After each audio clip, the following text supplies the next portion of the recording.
All right, so I tried to record this like 3 times, and every time there was a problem or an interruption. So I had initially put the Tachi Pursuit mission in B tier. What am I doing? What is up, YouTube? It's your boy Stork here, and welcome back to another YouTube video on the channel. Now, in today's video, we're going to be doing the long-awaited ranking of every Naruto arc from the beginning of Part 1 to the ending of Part 2.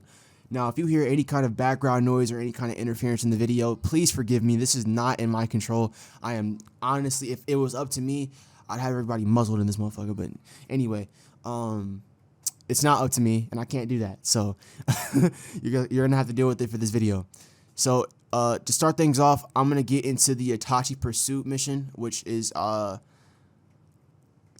obviously everyone knows what this mission is. It's basically everyone in the Leaf Village is now just trying to essentially get back Sasuke.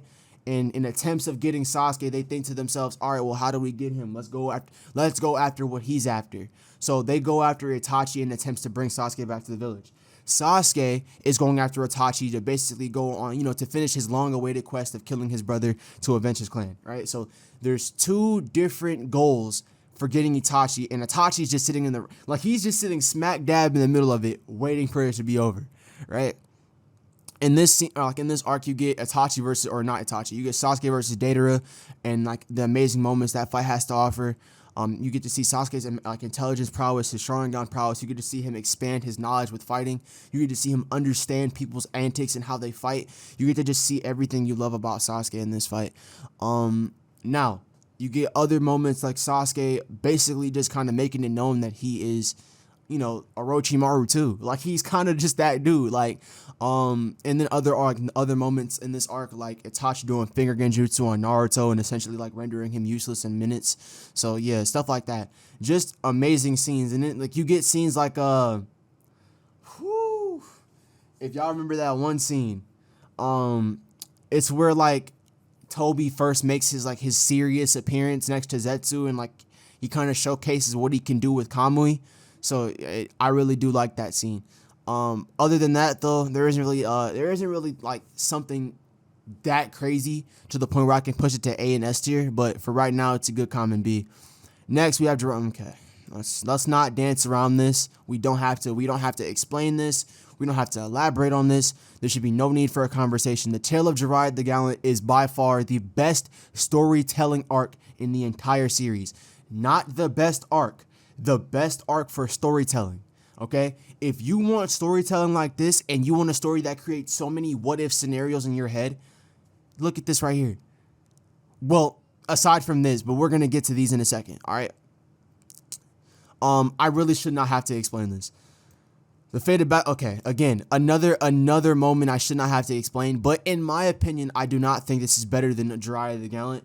In my opinion, Jiraiya's death is way too impactful and way too important for me to not just, for me to disregard that for a fated battle between brothers. See what I did there? Anyway, the fated battle between brothers arc is great. Amazing from beginning to end. I don't have to explain. Another arc I should not have to explain. I'm going to keep it 100. I'm going to keep it 100. I like the Pain Assault more than I like the fated battle between brothers. Now, let me explain why. The reason why I love the Pain Assault more than actually, I might go as far as to say that I love this more than Jiraiya the Gallant. Now again, I said this is the best storytelling wise, but fighting wise, this arc washes these two in like no comparison. Naruto versus Pain is one of the most climactic fights in the entire series. It gets you on the edge of your seats numerous times. Now, I'm not saying the other arcs don't do this. They do, but not to the degree this does. This actually made you concerned for the story, and it made you wonder what was going to happen to the main character. There was no stupid Deus Ex Machina of I'm not going to let you hurt my friends in this arc. There was nothing like that. You didn't see any kind of cheeky storytelling being written here.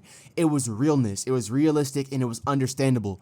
This washes these two, and it's not even a conversation. Let's get into the next one. The 5 Kage Summit is an A tier. Very overrated arc in my opinion. It's not as overrated as some other arcs, but it is definitely very overrated in my opinion. It is not as good as people make it out to be. Let me tell you one of my main gripes with this arc. This arc single-handedly killed all of the development that this arc gave Sasuke. Sasuke, in between this arc to this arc, received some of his most important character development in the entire series, okay? But this arc ruins it for me. Let me tell you why. The reason this ruins it for me is because of the fact of how Sasuke's mission goes from killing Itachi to destroying the entire Hidden Leaf Village. Not just the village, but killing every person who gets in his way and basically enslaving all civilians. Now, I'm not saying he says this, but that's kind of what it seems like. Like, if you don't conform to how this dude thinks, like, essentially, you dead. So, now, obviously, this changes with him, you know, changing his ideals again. Kind of similar to how Naruto does it, but way less tasteful. I'll explain that later on. But essentially, this arc is just filled with good fights and good fights only. Like, there is no good storytelling here, in my opinion. It just shits on everything that made Sasuke a good character and makes him lash out on random people who don't even deserve it and makes him go against everything Itachi stood for. Essentially making everything Itachi did in the series useless, which I just don't think is like a good fit for the character, in my opinion. Sasuke in his mind should not want to discredit everything Itachi did, especially when he costed his life. Like, when it costed him his life, he should not have wanted to give that up so easily. Next, we have the Fourth Shinobi World War. Now, this is where we get into, like, the Fourth War and shit like that. We're getting into, like, the fact that it's broken up into 5 different sections. So let's get into it. Starting off with the countdown. In my opinion, the countdown of the Shinobi World War, the 4th, is very B-tierish. It's not the best. It definitely has its problems. It definitely has its issues. But I'm not going to sit here and act like it's bad by any means. It's for sure a phenomenal piece of story to watch for a little bit. It does kind of get you bored, but that's all I can really say on it. As for the confrontation piece of the war, though, I will say it does a lot better. KCM1 Naruto versus the Raikage, KCM1 Naruto versus Itachi and Nagato. His working with B, the fact that he's constantly compared to the fourth. I'm messing up. The fact that he's constantly compared to the 4th Hokage is obviously important here, and just the multiple scenes we get. Like, his scene with Kushina in this arc is so amazing, and then you get, like, Sasuke and Itachi reuniting. Like, there's so many amazing arcs in this. I'm tempted to give it an A tier just because of that. Climax. Now, I'm assuming this is Jubito and not, like, Jubidara yet. Hate me if you want. Hate me if you want. My God, this arc and the power-ups within it are so forced. The only thing that is saving me from giving this a D tier is the fact that essentially, matter of fact, I can't even say that because the KCM2 transformation happens in the confrontation portion. So, like, in the climax, it's like KCM2 stage mode. And he just figured out, oh yeah, I can stack them together, so why not do it? Like, to me, this portion of the story seems the most forced. You cannot argue that with me. It seems the most forced in this portion of the story.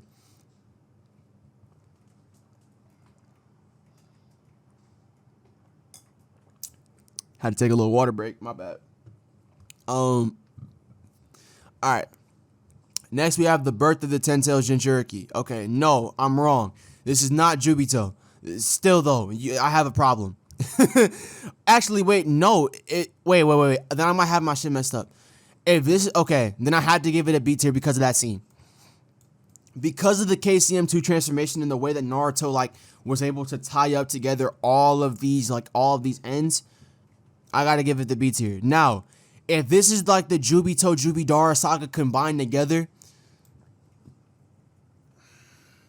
take everything I said about this section, apply it here, times 50. Like, it's that bad. Take everything I said about this, times it by 50, and then let it be there. It's salvageable. It's okay. But it's not like, you know, feel me? But then,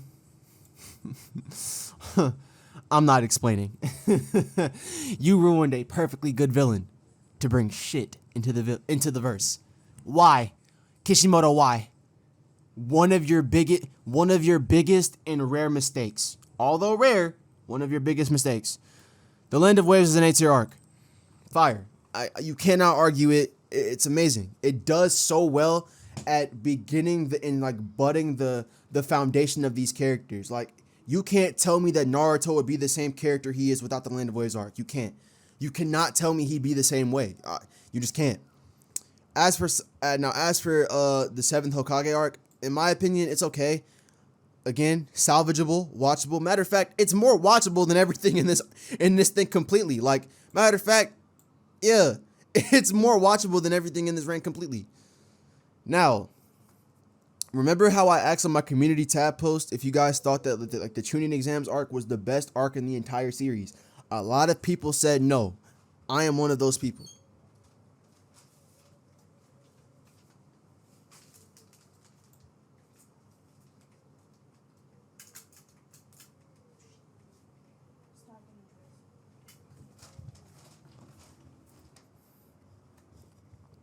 Mind the interruption. Anyway, what I was saying was I lost my train of thought there. My bad. Somebody walked in my room. Hold on. Yeah, somebody walked in my room, so I had to go back. All right, so yeah, tuning exams. I did not mean to put that there. I am one of those ones that's like,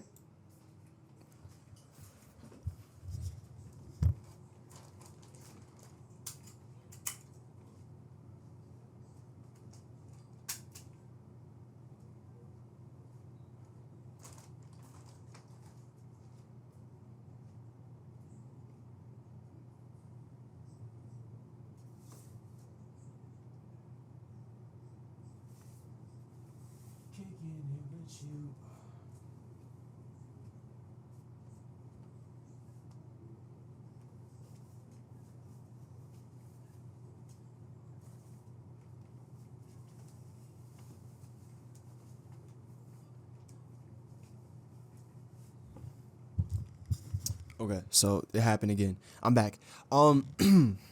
So I'm a firm believer that this arc is only really remembered for the finals. A lot of people don't talk about the prelims, and a lot of people don't talk about the fours of death. A lot of people really talk about the finals, which leads me to believe that's all that people genuinely remember. Like, they genuinely only remember the finals. And the Forest of Death had its problems. The same thing with the prelims. Like, there were so many filler fights and boring fights in that arc, like, or in that portion of the arc. Like, and then the same thing with the Forest of Death. I think the only thing that really caught my attention was Gar killing people and like Team 7. Like I can't put it any more blunt than that.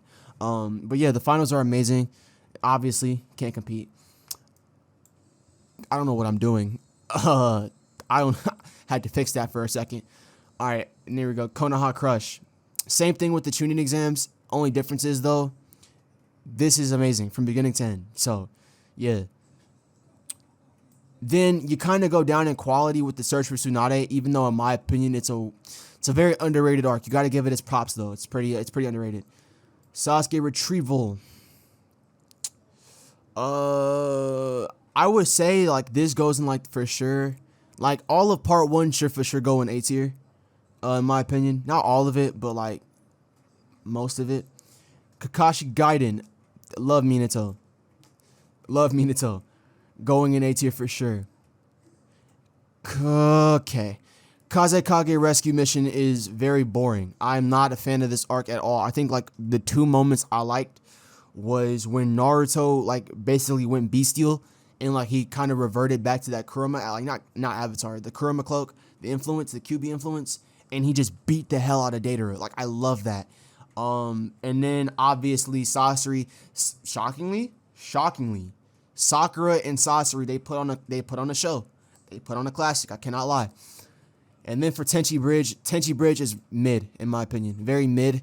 Only good thing about this in my opinion is like the transformation for Naruto, and that's about it. Like, and then Akatsuki Suppression it's honestly like really on like the low end of part 1. Like it's not on like it's like the low to mid end. It's not the greatest, but for sure it does set the tone for the series and where it's about to go and where like the direction is headed. So definitely finna give it its props on that one. But yeah, this is my entire ranking of all of the Naruto arcs from the beginning of part 1 to the ending of part 2. If you enjoyed the video, be sure to hit the like button, and I know you did. And don't forget to subscribe because I make new videos whenever the hell I want to. That being said, I'm out. Peace.